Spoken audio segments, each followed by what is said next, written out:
Chikkamagaluru DC Nagaraj ಅವರ ಎತ್ತಂಗಡಿ ಆಗಿದೆ. ರೈತರ ಮೇಲೆ ಲಾಠಿ ಚಾರ್ಜ್ ಮಾಡಿಸಿದಂತಹ ಡಿಸಿ ಅವರನ್ನ ವರ್ಗಾವಣೆ ಮಾಡಲಾಗಿದೆ. ಚಿಕ್ಕಮಗಳೂರು ಜಿಲ್ಲೆಯಿಂದ ಬೆಂಗಳೂರಿಗೆ ವರ್ಗಾವಣೆ ಮಾಡಲಾಗಿದೆ. 4 ತಿಂಗಳ ಹಿಂದೆ ಡಿಸಿ ನಾಗರಾಜ್ ಅವರು ಚಾರ್ಜ್ ಅನ್ನು ತೆಗೆದುಕೊಂಡಿದ್ರು. ನೂತನ ಡಿಸಿಯಾಗಿ ಬನ್ವರ್ ಸಿಂಗ್ ಅವರು ನೇಮಕಗೊಂಡಿದ್ದಾರೆ. ಬನ್ವರ್ ಸಿಂಗ್ ಅವರು ಕಲಬುರಗಿ ಜಿಲ್ಲಾ ಪಂಚಾಯಿತಿಯ CEO ಆಗಿ ಕೆಲಸವನ್ನು ಮಾಡ್ತಾಯಿದ್ರು. ಇದೀಗ ಅವರು ಚಿಕ್ಕಮಗಳೂರು ಜಿಲ್ಲೆಯ ನೂತನ ಜಿಲ್ಲಾಧಿಕಾರಿಯಾಗಿ ಚಾರ್ಜನ್ನು ತೆಗೆದುಕೊಂಡಿರುವಂಥದ್ದು ಒಂದು ಕಡೆ ಅಚ್ಚರಿ ಮೂಡಿಸುತ್ತೆ. ಯಾಕಂತ ಹೇಳಿದರೆ ಕೇವಲ 4 ತಿಂಗಳ ಹಿಂದೆ ಚಾರ್ಜನ್ನು ತೆಗೆದುಕೊಂಡಿದ್ದಂತಹ ನಾಗರಾಜ್ ಅವರ ದಿಢೀರ್ ವರ್ಗಾವಣೆ ಯಾಕಾಯಿತು ಅನ್ನೋದು ಒಂದಷ್ಟು ಜನರಿಗೆ ಅಚ್ಚರಿಯನ್ನು ಮೂಡಿಸಿದೆ. ಮುಖ್ಯವಾಗಿ ಇದಕ್ಕೆ ಕಾರಣ ಆಗಿರುವಂತಹ ಒಂದು ಅಂಶವನ್ನು ಈಗ ದೊಡ್ಡ ಮಟ್ಟದಲ್ಲಿ ಚರ್ಚೆಗೆ ಬರ್ತಿದೆ. ಅದು ಏನಂತ ಹೇಳಿದರೆ, ಇತ್ತೀಚೆಗಷ್ಟೇ ಶೃಂಗೇರಿಯ ಅಂಚೆ ಮರು ಎಣಿಕೆ ಆಯಿತು. ಈ ಒಂದು ಸಂದರ್ಭದಲ್ಲಿ ಡಿಸಿ ಅವರ ಮೇಲೆ ಅಲ್ಲಿಯ ಶಾಸಕರಾಗಿರುವಂತಹ TD ರಾಜೇಗೌಡರವರು ಕೆಂಗಣ್ಣು ಬೀರಿದ್ರು ಅನ್ನುವಂಥ ಅಂಶ ಬೆಳಕಿಗೆ ಬರ್ತಿದೆ. ಕಾರಣ ಇಷ್ಟೇ, ಮೊನ್ನೆ ಮೇ 2ನೇ ತಾರೀಕು ಏನು ಮರು ಎಣಿಕೆ ಆಯಿತು, ಆ ಒಂದು ಸಂದರ್ಭದಲ್ಲಿ ಬ್ಯಾಲೆಟ್ ಬಾಕ್ಸ್ಗಳನ್ನು ಸ್ಟ್ರಾಂಗ್ ರೂಮಿಂದ ಹೊರತೆಗೆದಂಥ ಸಂದರ್ಭದಲ್ಲಿ ಒಂದಷ್ಟು ಬಾಕ್ಸ್ಗಳು ಓಪನ್ ಆಗಿದ್ದು ಅನ್ನುವಂಥ ಆರೋಪವನ್ನು ಕಾಂಗ್ರೆಸ್ಸಿಗರು ಸೇರಿದಂತೆ TD ರಾಜೇಗೌಡರು ಪ್ರತಿಯೊಬ್ಬರು ಕೂಡ ಮಾಡಿದರು. ಆ ಸಂದರ್ಭದಲ್ಲಿ ಈ ಮರು ಎಣಿಕೆ ಏನಿದೆ, ಈ ಮರು ಎಣಿಕೆಯನ್ನು ತಕ್ಷಣ ನಿಲ್ಲಿಸಿ ಅಂತ ಹೇಳ್ಕೊಂಡು ಶಾಸಕ TD ರಾಜೇಗೌಡರು ಚಿಕ್ಕಮಗಳೂರು DC ಆಗಿದ್ದಂತಹ ನಾಗರಾಜ್ ಅವರಲ್ಲಿ ಮನವಿಯನ್ನು ಮಾಡಿದರು. ಆದರೆ ಈ ಎಣಿಕೆಯನ್ನು ಈಗ ನಿಲ್ಲಿಸಿ ಹೈಕೋರ್ಟ್ ಗಮನಕ್ಕೆ ತಂದು ಮರು ಎಣಿಕೆಯನ್ನು ಮಾಡಿ ಅನ್ನುವಂಥ ಮನವಿಯನ್ನು ಅವ್ರು ಮಾಡಿದರು. ಆದರೆ ಆ ಸಂದರ್ಭದಲ್ಲಿ ಮರು ಎಣಿಕೆಗೆ ಏನು ಪ್ರಗತಿ ಕಾರ್ಯ ಏನು ನಡೀತಾ ಇತ್ತು, ಇಲ್ಲ ನಿಲ್ಲಿಸೋದಿಲ್ಲ ಅನ್ನುವಂಥ ಅಂಶವನ್ನು ಹೇಳಿ ಎಣಿಕೆ ಕಾರ್ಯ ಏನಿತ್ತು ಅದು ಕೊನೆಗೆ ನೆರವೇರಿತು. ಆ ಎಣಿಕೆಯಲ್ಲಿ ಒಂದಷ್ಟು ಬೇರೆ ಬೇರೆ ರೀತಿಯಾದಂತಹ ಹೈಡ್ರಾಮಾ ಎಲ್ಲ ನಡೆದಿದ್ದನ್ನ ತಾವೆಲ್ಲರೂ ಕೂಡ ಗಮನಿಸಿದಿರಿ. ಮೊದಲಿಗೆ TD ರಾಜೇಗೌಡರೇ ಗೆದ್ದಿದ್ರು ಅನ್ನೋ ಅಂಶ ತಿಳ್ಕೊಂಡು TD ರಾಜೇಗೌಡರು ವಿಜಯೋತ್ಸವವನ್ನು ಆಚರಿಸಲಾಗಿತ್ತು. ಆ ಬಳಿಕ ಎಣಿಕೆ ಕಂಪ್ಲೀಟ್ ಆದ ನಂತರ ಇಲ್ಲ DN ಜೀವರಾಜ್ ಏನಿದ್ದಾರೆ ಅವರು ಗೆದ್ದಿದ್ದಾರೆ ಅನ್ನುವಂಥ ವಿಚಾರವನ್ನು ಚುನಾವಣಾ ಅಧಿಕಾರಿಗಳು ಹೇಳಿದರು. ಆ ಬಳಿಕ ಏನೊಂದು ತೀರ್ಪು ಬಂತು, ಅದನ್ನು ಪ್ರಶ್ನೆ ಮಾಡಿಕೊಂಡು TD ರಾಜೇಗೌಡರು ಸುಪ್ರೀಂ ಕೋರ್ಟ್ಗೆ ಹೋಗಿದ್ದರು. ಸುಪ್ರೀಂ ಕೋರ್ಟಲ್ಲಿ ಯಾವ ರೀತಿಯ ಫಲಿತಾಂಶ ಬಂತು, ಅಂದರೆ ಆದೇಶ ಬಂತು ಅನ್ನೋದನ್ನ ತಾವೆಲ್ಲರೂ ಕೂಡ ನೋಡಿದ್ದೀರಿ. ಅಂದರೆ ಈ ಹಿಂದೆ ಏನು ಶೃಂಗೇರಿ ಕ್ಷೇತ್ರದ MLA ಆಗಿ TD ರಾಜೇಗೌಡರು ಆಯ್ಕೆಯಾಗಿದ್ದರು, ಆ ಒಂದು ಆಯ್ಕೆಯನ್ನೇ ಸಿಂಧುಗೊಳಿಸುವಂತೆ ಸುಪ್ರೀಂ ಕೋರ್ಟ್ ಆದೇಶವನ್ನು ನೀಡಿತ್ತು. ಅದರ ಮುಂದಿನ ವಿಚಾರಣೆ ನಾಡಿದ್ದು 21ಕ್ಕೆ ಇದೆ.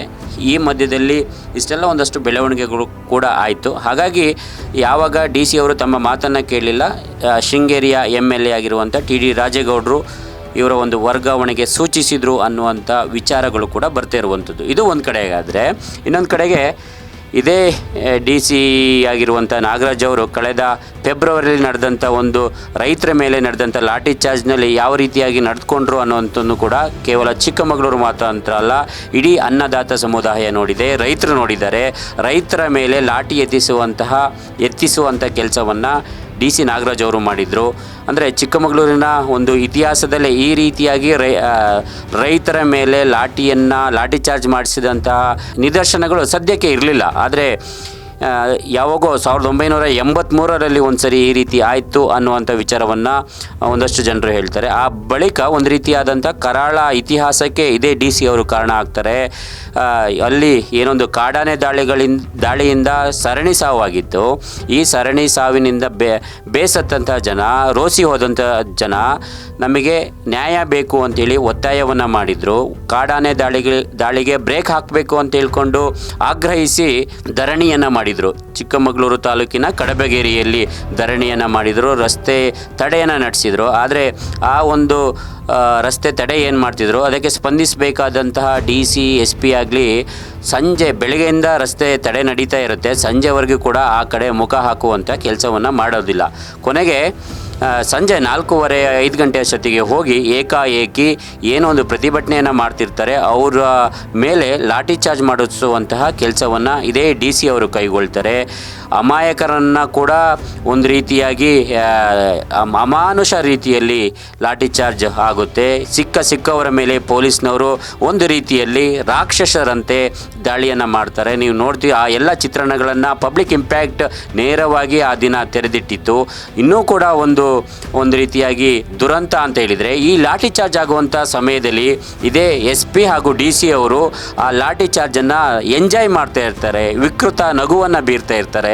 ಈ ಅಂಶಗಳನ್ನು ಕೂಡ ಪಬ್ಲಿಕ್ ಇಂಪ್ಯಾಕ್ಟ್ ಬಿತ್ತರಿಸುವಂಥ ಕೆಲಸವನ್ನು ಮಾಡಿತ್ತು. ಯಾವ ರೀತಿಯಾಗಿ ಒಂದು ಕಡೆ ರೈತರ ಮೇಲೆ ಲಾಠಿ ಚಾರ್ಜ್ ಆಗ್ತಿದೆ, ಆದರೆ ಆ ಲಾಠಿ ಚಾರ್ಜನ್ನು ನೋಡಿಕೊಂಡು SP DC ಅವರು ಯಾವ ರೀತಿಯಾಗಿ ವಿಕೃತ ಆನಂದವನ್ನು ಪಡ್ತಾ ಇದ್ದಾರೆ, ಯಾವ ರೀತಿಯಾಗಿ ಈ ರೀತಿಯಾಗಿ ಎಂಜಾಯ್ ಮಾಡ್ತಿದ್ದಾರೆ ಅನ್ನುವಂಥ ದೃಶ್ಯಗಳನ್ನು ಕೂಡ ನಿಮಗೆ ತೆರೆದಿಡುವಂಥ ಕೆಲಸವನ್ನು ಮಾಡ್ತು.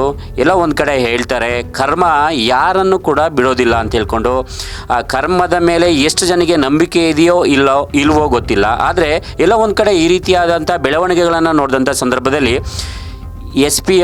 DC ಅವರ ಈ ಒಂದು ವರ್ಗಾವಣೆ ಏನಿದೆ, ಟ್ರಾನ್ಸ್ಫರ್ ಏನಿದೆ, ಇದರ ಹಿಂದೆ ಎಲ್ಲೋ ಒಂದು ಕಡೆ ಅನ್ನದಾತರ ಆಕ್ರೋಶ, ಅನ್ನದಾತರ ಶಾಪ ಏನಿದೆ ತಟ್ಟಿತಾ ಅನ್ನುವಂಥ ಪ್ರಶ್ನೆ ಕೂಡ ಮೂಡುತ್ತೆ. ಯಾಕಂತ ಹೇಳಿದರೆ ಯಾವುದೋ ಒಂದು ಉದ್ದೇಶ ಇಟ್ಕೊಂಡು, ವೈಯಕ್ತಿಕ ಉದ್ದೇಶವನ್ನು ಇಟ್ಕೊಂಡು ಅಲ್ಲಿ ಯಾರೂ ಕೂಡ ಪ್ರತಿಭಟನೆಯನ್ನು ಮಾಡ್ತಾ ಇರಲಿಲ್ಲ. ಅವರೆಲ್ಲರೂ ಕೂಡ ಪ್ರತಿಭಟನೆಯನ್ನು ಮಾಡ್ತಾ ಇದ್ದಿದ್ದು ಈ ರೀತಿಯಾಗಿ ಸರಣಿ ಸಾವು ಆಗ್ತಾಯಿದೆ, ಅಮಾಯಕರ ಬಲಿ ಆಗ್ತಾಯಿದೆ, ಇದಕ್ಕೆ ಒಂದು ಬ್ರೇಕ್ ಹಾಕಿ ಅನ್ನುವಂಥ ವಿಚಾರವನ್ನು ಇಟ್ಕೊಂಡು ಆ ರೀತಿಯಾದಂಥ ಒಂದು ಪ್ರತಿಭಟನೆಯನ್ನು ಮಾಡ್ತಾಯಿದ್ರು. ಆದರೆ ರೈತರನ್ನು ಸಮಾಧಾನ ಪಡಿಸಬೇಕಾದಂತಹವರು, ರೈತರ ಒಂದು ಕಷ್ಟಕ್ಕೆ ಸ್ಪಂದಿಸಬೇಕಾದವರು ರೈತರ ಮೇಲೆಯೇ ಈ ರೀತಿಯಾಗಿ ಲಾಠಿ ಚಾರ್ಜನ್ನು ಎತ್ತಿಸೋದನ್ನು ನೋಡಿದರೆ ರೈತರೆಲ್ಲರೂ ಕೂಡ ನೊಂದ್ಕೊಂಡಿದ್ರು.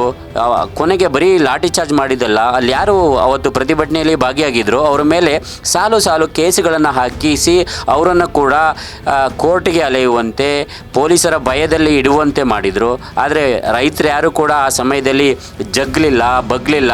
ನಾವು ಹೋರಾಟ ಮಾಡಿದ್ದು ನಮ್ಮವರ ಅಂದರೆ ಜನಸಾಮಾನ್ಯರ ಜನಸಾಮಾನ್ಯರ ಮೇಲೆ ಯಾವ ರೀತಿ ಸಮಸ್ಯೆ ಆಗ್ತಿತ್ತು, ಕಾಡಾನೆ ದಾಳಿ ಏನಾಗ್ತಾ ಇತ್ತು, ಇದಕ್ಕೆ ಒಂದು ತಾರ್ಕಿಕ ಅಂತ್ಯವನ್ನು ಕೊಡಿ, ಪರಿಹಾರವನ್ನು ಕೊಡಿ ಅಂತ ಹೇಳ್ಕೊಂಡು ಅಷ್ಟೇ, ಬೇರೆ ಯಾವುದೇ ಉದ್ದೇಶವನ್ನು ಇಟ್ಕೊಂಡಿಲ್ಲ. ಹಾಗಾಗಿ ನಮಗೆ ಕೇಸ್ ಹಾಕಿದ್ರು ಕೂಡ ನಾವು ಹೆದರಲ್ಲ ಅನ್ನುವಂಥ ಮಾತುಗಳನ್ನು ಹೇಳಿದರು. ಯಾರ್ಯಾರು ಈ ರೀತಿಯಾದಂಥ ಒಂದು ರೈತರ ಮೇಲೆ ದೌರ್ಜನ್ಯವನ್ನು ಮಾಡಿದ್ರಿ, ಅವರು ನೀವು ಅನುಭವಿಸ್ತೀರಿ ಅನ್ನುವಂತಹ ಮಾತುಗಳನ್ನು ಹೇಳಿದರು. ಇದನ್ನೆಲ್ಲ ನೋಡ್ತಾ ಇದ್ರು ಕೂಡ ಎಲ್ಲೋ ಒಂದು ಕಡೆ ಕರ್ಮ ರಿಟರ್ನ್ಸ್ ಅಂತ ಹೇಳ್ತಾರಲ್ಲ, ಆ ರೀತಿಯಾಗಿ ಎಲ್ಲೋ ಒಂದು ಕಡೆ ಈ ರೀತಿಯಾಗಿ ಅಂದರೆ ಸಾಧಾರಣವಾಗಿ DC ಆಗಿ ಬಂದಂಥವ್ರು, ಒಂದು ಜಿಲ್ಲೆಗೆ ಬಂದಂಥವ್ರು ಕನಿಷ್ಠ 2 ವರ್ಷಗಳಾದರೂ ಕೂಡ ಇದ್ದೇ ಇರ್ತಾರೆ. ಆದರೆ ಕೇವಲ 4 ತಿಂಗಳಿಗೆ ಇಲ್ಲಿಂದ ಹೋಗ್ತಾರೆ ಅನ್ನೋದಾದರೆ ವಿಚಾರ ಬೇರೆ ಇರ್ಬೋದು. ಅಲ್ಲಿ ಆ ಸಮಯದಲ್ಲಿ ಅಲ್ಲಿಯ MLA ಆಗಿದ್ದಂಥವ್ರು ಈಗಲೂ ಕೂಡ MLA ಆಗಿದ್ದವರು TD ರಾಜೇಗೌಡ್ರೆ, ಅವರ ಒಂದು ಕೂಡ ಸಹಮತ ಇತ್ತ ಹಾಗಾದರೆ ಆ ಸಂದರ್ಭದಲ್ಲಿ ಈ ರೀತಿಯಾಗಿ ಲಾಠಿ ಚಾರ್ಜ್ ಮಾಡಲಿಕ್ಕೆ? ಯಾಕಂತ ಹೇಳಿದರೆ ಈ ಲಾಠಿ ಚಾರ್ಜನ್ನು TD ರಾಜೇಗೌಡರು ಕೂಡ ಎಲ್ಲೂ ಕೂಡ ಖಂಡಿಸುವಂಥ ಕೆಲಸವನ್ನು ಮಾಡಲಿಲ್ಲ. ಕಾಂಗ್ರೆಸ್ ಪಕ್ಷದ ಇತರ ನಾಯಕರಾದಂಥ ಸುಧೀರ್ ಕುಮಾರ್ ಮುರಳಿ ಇರ್ಬೋದು, ಒಂದಷ್ಟು ನಾಯಕರು ಕೂಡ ಈ ರೀತಿಯಾಗಿ ರೈತರ ಮೇಲೆ ಲಾಠಿಯನ್ನು ಎತ್ತಿದ್ದು ತಪ್ಪು, DC SP ಅವರು ತಪ್ಪು ಕೆಲಸವನ್ನು ಮಾಡಿದರು ಅಂತಹ ವಿಚಾರವನ್ನು ಹೇಳಿದರೆ TD ರಾಜೇಗೌಡರು ಆ ಒಂದು ಸಂದರ್ಭದಲ್ಲಿ ಈ ಒಂದು ಏನು ಲಾಠಿ ಚಾರ್ಜ್ ನಡೀತು ಆ ಲಾಠಿ ಚಾರ್ಜನ್ನು ಖಂಡಿಸುವಂಥ ಕೆಲಸ ಮಾಡಿರಲಿಲ್ಲ. ಹಾಗಾಗಿ ಎಲ್ಲೋ ಒಂದು ಕಡೆ ಅವರು ಕೂಡ ಅವರ ಮಾತನ್ನು ಕೇಳಿಕೊಂಡು DC ಈ ರೀತಿ ಮಾಡಿದ್ರ. ಕೊನೆಗೆ ಮೊನ್ನೆ ನಡೆದಂತಹ ಸಂದರ್ಭದಲ್ಲಿ ಎಣಿಕೆ ಸಂದರ್ಭದಲ್ಲಿ ಇದೇ DC ಅವರು ನನ್ನ ಮಾತು ಕೇಳಲಿಲ್ಲ ಅಂತ ಹೇಳ್ಕೊಂಡು ಇದೇ TD ರಾಜೇಗೌಡರು ಇವರನ್ನು ಈ ಒಂದು ಜಿಲ್ಲೆಯಿಂದ ಹೊರಕಳಿಸುವಂಥ ಪ್ರಯತ್ನವನ್ನು ಮಾಡಿದ್ರ ಗೊತ್ತಿಲ್ಲ. ಒಟ್ಟಿನಲ್ಲಿ ಯಾರೋ ಅವತ್ತು ರೈತರ ಮೇಲೆ ಲಾಠಿ ಎತ್ತಿಸುವಂಥ ಕೆಲಸವನ್ನು ಮಾಡಿದರು. ಯಾಕಂತೇಳಿದರೆ ಅಲ್ಲಿ MLA ಆಗಿ TD ರಾಜೇಗೌಡರು ಇದ್ದರೂ ಕೂಡ ಪವರ್ ಇರುವಂಥದ್ದು ಲಾಠಿ ಚಾರ್ಜ್ ಮಾಡಲಿಕ್ಕೆ, ಲಾಠಿ ಚಾರ್ಜ್ನ ರೈತರ ಮೇಲೆ ಮಾಡಿ ಅಂತ ಹೇಳಲಿಕ್ಕೆ MLAಗಲ್ಲ, ಬದಲಾಗಿ DC ಅವರಿಗೆ, ಜಿಲ್ಲಾಧಿಕಾರಿ ಅವರಿಗೆ ಆದೇಶ ಇರುತ್ತೆ, ಲಾಠಿ ಚಾರ್ಜ್ ಆದೇಶ. ಹಾಗಾಗಿ ಆ ಒಂದು ಲಾಠಿ ಚಾರ್ಜಿಗೆ ರೈತರ ಮೇಲೆ ಲಾಠಿಯನ್ನು ಎತ್ತೋಕ್ಕೆ DC ಅವರು ಬಿಡಬಾರ್ದಿತ್ತು. ಅಂದು ರೈತರನ್ನು ಹಿಗ್ಗಾಮುಗ್ಗ ಹೊಡೆದಿದ್ದು, ದೌರ್ಜನ್ಯ ಎಸಗಿದ್ದು, ಮನ ಬಂದಂತೆ ಥಳಿಸಿದ್ದು, ಒಂದು ರೀತಿಯಾಗಿ ಪ್ರಾಣಿಗಳನ್ನು ನಡೆಸ್ಕೊಂಡಂತೆ ನಡೆಸ್ಕೊಂಡಿದ್ರು. ಅದರ ಒಂದು ಕರ್ಮವನ್ನು ಇವತ್ತು ಅನುಭವಿಸ್ತಿದ್ದಾರಾ ಗೊತ್ತಿಲ್ಲ. ಒಟ್ಟಿನಲ್ಲಿ ಜನರ ವಿರುದ್ಧ ಯಾರು ಹೋಗ್ತಾರೆ, ಯಾರು ರೈತರ ಮೇಲೆ ಒಂದು ಅವರಿಗೆ ಕಷ್ಟದಲ್ಲಿದ್ದಾಗ ಸ್ಪಂದಿಸಲ್ಲ, ಅಂಥವರಿಗೆ ಎಲ್ಲೋ ಒಂದು ಕಡೆ ಈ ರೀತಿಯಾದಂಥ ಒಂದು ಏನೊಂದು ಈಗ ಏನು ನಾವು ಹೇಳ್ತಿದ್ದೀವಿ ಕರ್ಮ ಅಂತೇಳಿ ಕಾಡುತ್ತೆ ಅನ್ನೋದು ಈ ಎಲ್ಲ ಬೆಳವಣಿಗೆ ನೋಡಿದರೆ ಈಗ ಬರ್ತಾ ಇರುವಂಥದ್ದು. ಒಟ್ಟಿನಲ್ಲಿ ಕೇವಲ 4 ತಿಂಗಳಲ್ಲಿ ಚಿಕ್ಕಮಗಳೂರಿನ ಪ್ರಯಾಣವನ್ನು DC ನಾಗರಾಜ್ ಅವರು ಮುಗಿಸಿದ್ದಾರೆ. ಒಂದು ರೀತಿಯಾಗಿ ಅವರಿಗೆ, ಯಾಕೆಂದರೆ ಎಲ್ಲ DC ಅವರು ಹೋಗಬೇಕಾದ್ರೆ ಒಂದಷ್ಟು ಕಿರೀಟಗಳನ್ನು ತೆಗೆದುಕೊಂಡು ಹೋಗ್ತಾರೆ. ಆ ಕೆಲಸವನ್ನು ಒಳ್ಳೆ ಕೆಲಸ ಮಾಡಿದರು, ಈ ಒಳ್ಳೆ ಕೆಲಸ ಮಾಡಿದರು ಅಂತ ಹೇಳ್ಕೊಂಡು. ಆದರೆ ಈ DC ಅವರು ಒಂದು ಈ ಸದ್ಯದ ಬೆಳವಣಿಗೆಯನ್ನು ನೋಡಿಕೊಂಡ್ರೆ ರೈತರ ಮೇಲೆ ಲಾಠಿಯನ್ನು ಎತ್ತಿಸಿದ DC ಅಂತ ಹೇಳ್ಕೊಂಡು ಒಂದು ಅಪಕೀರ್ತಿಯನ್ನು ತೆಗೆದುಕೊಂಡು ಹೋಗ್ತಿರುವಂಥದ್ದು ನಿಜಕ್ಕೂ ದುರಂತವೇ ಸರಿ. ಎಷ್ಟೋ ಜನ ಹೇಳ್ತಾ ಇರ್ತೀರಾ ಸರ್ ನಾನು ಸಣ್ಣ ಆಗ್ಬೇಕು ಅಂತ. ಸಣ್ಣ ಆಗೋದು ಒಂದೇ ಅಲ್ಲ, ಸಣ್ಣ ಆಗೋದ್ ಜೊತೆಗೆ ಹೆಲ್ತ್ನು ಸಮೇತ ಆರೋಗ್ಯವಾಗಿರ್ಬೇಕು. ಅಂದ್ರೆ ಕೈಕಾಲು ನೋವಿರ್ಬೋದು, ಸುಸ್ತಿರ್ಬೋದು, ನಿಶಕ್ತಿ ಇರ್ಬೋದು, PCOD ಪ್ರಾಬ್ಲಮ್ ಇರ್ಬೋದು, ಥೈರಾಯ್ಡ್ ಪ್ರಾಬ್ಲಮ್ ಇರ್ಬೋದು, ಎಲ್ಲನೂ ಕಂಟ್ರೋಲ್ ಮಾಡ್ಕೊಂಡು ಸಣ್ಣ ಆಗೋದಿದೆಯಲ್ಲ ಆರೋಗ್ಯಕರವಾಗಿ, ಅದು ಜೀನಿ ಸ್ಲಿಮ್ ಇಂದ ಮಾತ್ರ ಸಾಧ್ಯ. ನಮ್ಮ ಜೀನಿ ಸ್ಲಿಮ್ ನ ಕಂಟಿನ್ಯೂಸ್ ಆಗಿ ಯೂಸ್ ಮಾಡಿ ಸಣ್ಣನೂ ಆಗ್ತೀರಾ, PCOD ಪ್ರಾಬ್ಲಮ್ ಕಂಟ್ರೋಲ್ ಮಾಡ್ಕೊಳ್ತೀರಾ.